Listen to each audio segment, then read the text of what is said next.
मैं मेगास्थनीज हूं। मैंने पाटलिपुत्र की वो भव्य नगरी देखी है जहां चंद्रगुप्त मौर्य का शासन था। चलो आज मैं आपको ले चलता हूं मौर्य युग के सफर में। ये कहानी उस समय की है जब भारत छोटे बड़े अनेक राज्यों में बटा हुआ था।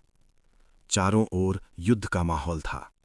अत्याचार अपने चरम पर पहुंच चुके थे और विदेशी आक्रमणकारी भारत की सीमाओं की ओर तेजी से बढ़ रहे थे।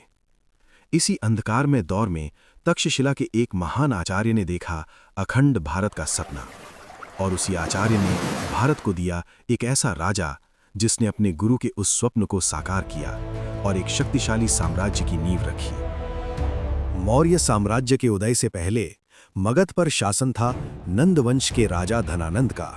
धनानंद एक अत्यंत स्वार्थी, सत्ता का भूखा और निर्दयी अत्याचारी शासक था। उसके पास थी अपार धन संपत्ति और एक विशाल शक्तिशाली सेना। एक दिन तक्षशिला के महान आचार्य चाणक्य मगध के राजा धनानंद के दरबार में पहुंचे। उन्होंने भारत की सुरक्षा और एकता का विचार प्रस्तुत किया, लेकिन अहंकारी धनानंद ने भरे दरबार में आचार्य चाणक्य का अपमान कर दिया।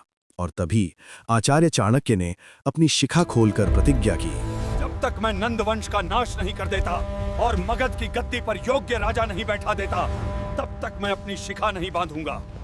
लेकिन एक साम्राज्य को गिराने के लिए चाणक्य को चाहिए था एक ऐसा राजा जो साहसी हो, तेज हो और दूरदर्शी हो।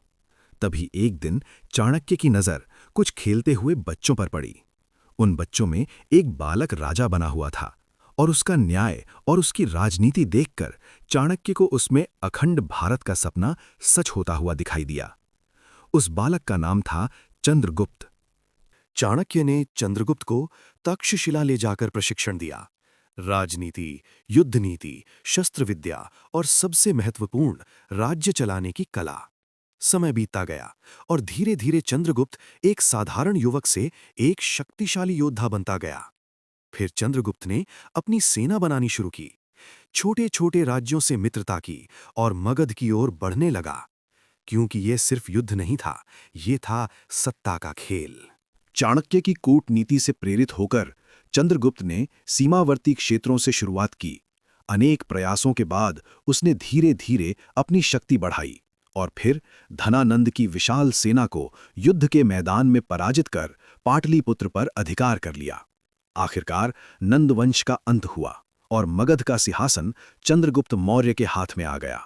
यहीं से शुरू हुआ भारत का पहला विशाल साम्राज्य, मौर्य साम्राज्य।